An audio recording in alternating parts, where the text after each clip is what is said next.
কৃষ্ণ সকলকে দণ্ডবত প্রণাম। তা আসুন আমরা শ্রী গুরুদেবের কৃপায় ভগবানের কথায় আসি। আজকের আলোচ্য বিষয় ভজন তাৎপর্য। শ্রীল প্রেমানন্দ দাসের এক বিশিষ্ট ভজন, তার তাৎপর্য সম্পর্কে আমরা আলোচনা করব। তার আগে শ্রীমদ্ ভাগবতে একটা খুব সুন্দর কথা বলা হয়েছে যে নৃদেহমাদ্যম সুলভম সুদুর্লভম প্লবম সুকল্পম গুরুকর্ণধারম ময়ানুকূলেন নভস্যতে রীতম পুমান ভবাব্ধিম ন তরেত স আত্মহা।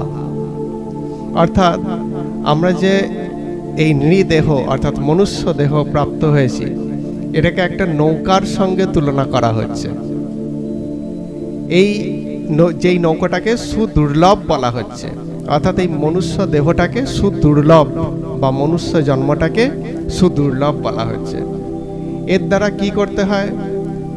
শ্রী গুরুদেবকে কর্ণধার করতে হয়, একজন সৎ গুরুদেবের চরণাশ্রিত হতে হয়। হয়ে কি করতে হয় না, তার আনুকূল্যে এই জীবনটাকে ভব সমুদ্র থেকে পারাপার করতে হয়।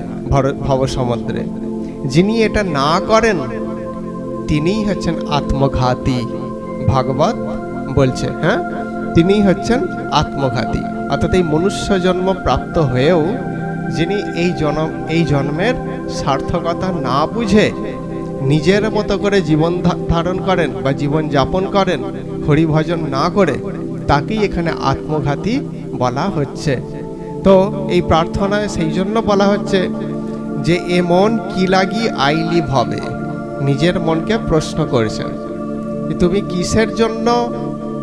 কিসের জন্য এই ভবে আসলে?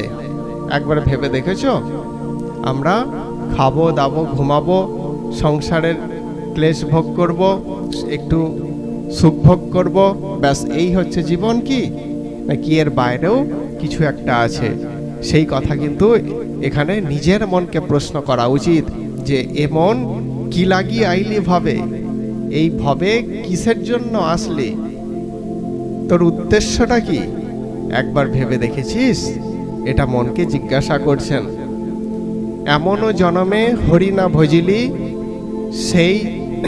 সে তুই মানুষ কবে? অর্থাৎ এমন জন্ম পেয়ে, অর্থাৎ মনুষ্য জন্ম পেয়ে হরির ভজন করলি না, তাই না?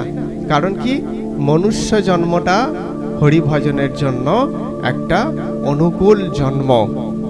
সেই জন্য বলছেন যে এমন জন্মে হরি না ভজিলি, এইরকম দুর্লভ সুন্দর একটা জন্ম পেয়েও হরির ভজনা করলি না, সে তুই মানুষ কবে?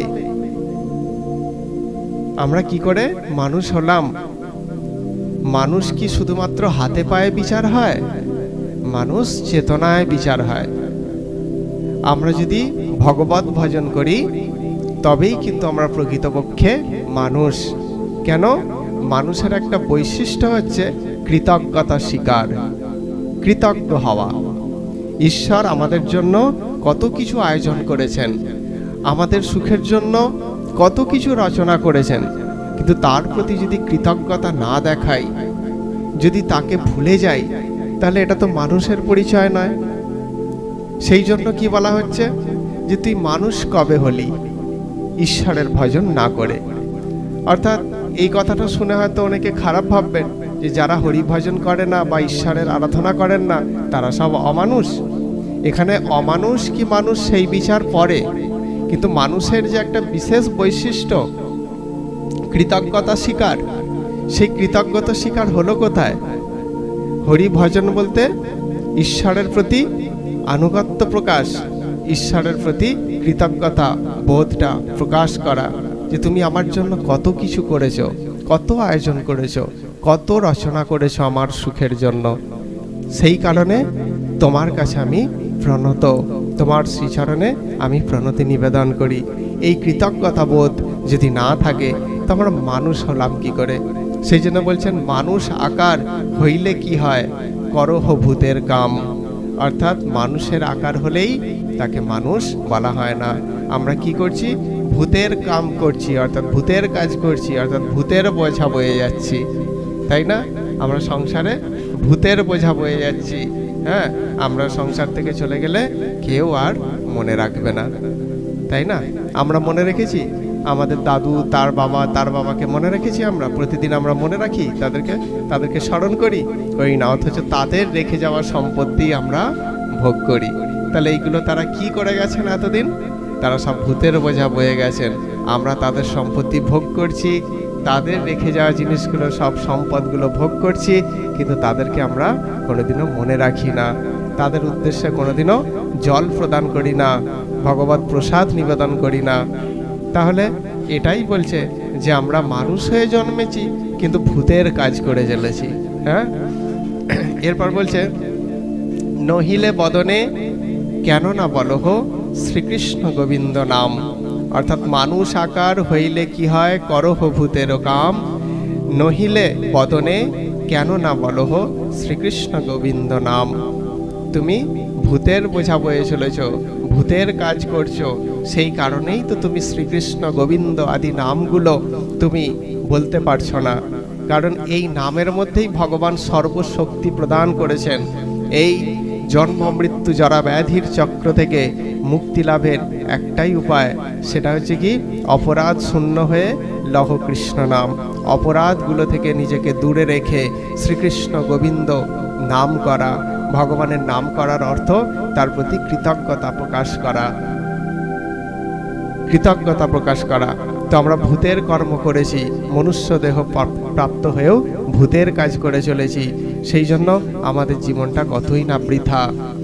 হ্যাঁ, এরপর বলছেন যে পাখিরে যে নাম লইয়ালে লয় সারি সুখ আদি কত, তুমি যে ইহাতে আলস্য করহ এ হয় কেমন মতো।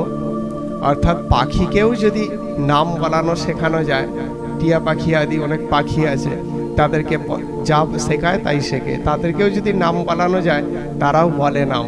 কিন্তু তুমি মনুষ্য জন্ম পেয়ে তুমি কি করছো? তুমি নাম করছো না। সেই জন্য বলছেন যে পাখিকে নাম বলালেও সেও নাম লয়, নাম বলে। সুখ সারি হচ্ছেন তার কত বড় একটা প্রমাণ। তারা পক্ষী জন্ম প্রাপ্ত হয়েও সদা সর্বদা কৃষ্ণ গোবিন্দ আদি নাম করেছেন। হ্যাঁ, আর আমরা অর্থাৎ বলছে তুমি যে ইহাতে আলস্য করহ এ হয় কেমন মত। অর্থাৎ তোমার এটা কি হচ্ছে? তুমি এই মনুষ্য জন্ম প্রাপ্ত হয়েও এই কাজে তুমি অলসতা করছো। আজ বলবো, কাল বলবো, পরশু বলবো, এই বলে বলে বলা আর হচ্ছে না, বরং তোমার জীবনরূপ নদী মৃত্যুরূপ সমুদ্রের কাছে পৌঁছে যাচ্ছে। তবুও তুমি দেখতে পাচ্ছ না, তবুও তুমি বুঝতে পারছো না যে এই নাম বলাটা আমাদের জীবনের পক্ষে কতটা জরুরি। ঈশ্বরের আরাধনা করা, ঈশ্বরের ভজন করা, ঈশ্বরের সন্তুষ্টি বিধান করা আমাদের জীবনে, মনুষ্য জীবনের পক্ষে কতটা গুরুত্বপূর্ণ সেটা আমরা উপলব্ধি করতে পারছি না। সেই জন্য কি করছি? দিবস রজনী আবোল তাবোল পচাল পারিতে পারো, তাহার ভিতরে কখন কেন কি গোবিন্দ বলিতে নারো। অর্থাৎ দিবস রজনী আমরা কি করছি? আবোল তাবোল কত কিছু বকছি।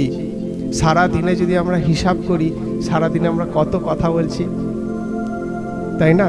কত কথা বলছি, কিন্তু সেই কত কথার মধ্যে আমরা কি পারি না যেগুলো অপ্রয়োজনীয়, যেগুলো নিষ্প্রয়োজনীয়, যেগুলো জানা, যেগুলো শোনা আমাদের, যেগুলো না জানলে, যেগুলো না শুনলে আমাদের চলে যাবে, সেইগুলোকে বাতিল করে, সেগুলোকে বাদ দিয়ে আমরা ভগবানের নাম বলতে পারি না।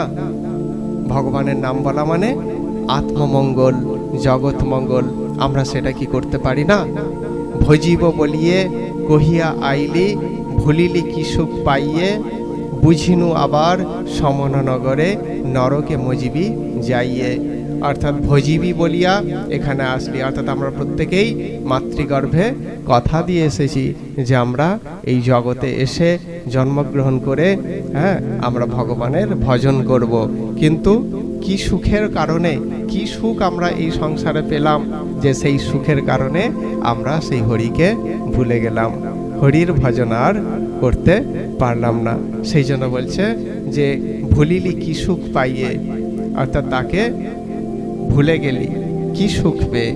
বুঝিনু আবার সমন নগরে নরকে মজিবি যাইয়ে, অর্থাৎ কি হবে, আমরা এই দুর্লভ মনুষ্য জন্ম প্রাপ্ত হয়েও ভগবানের আরাধনা করলাম না, ভগবানের নাম উচ্চারণ করলাম না, ভগবানের সন্তুষ্টি বিধানের জন্য কিছু কর্ম করলাম না।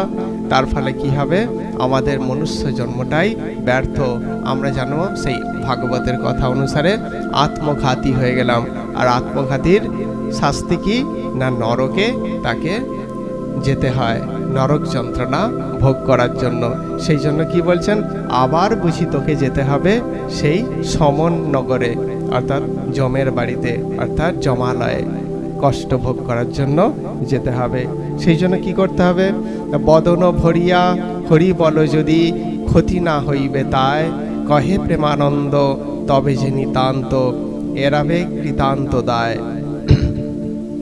কি বলছে, বদন ভরিয়া হরি বলো যদি, যদি বদন ভরে যদি হরি বলো তাহলে কি হবে, ক্ষতি কি, তাতে ক্ষতি তো কিছু নয়।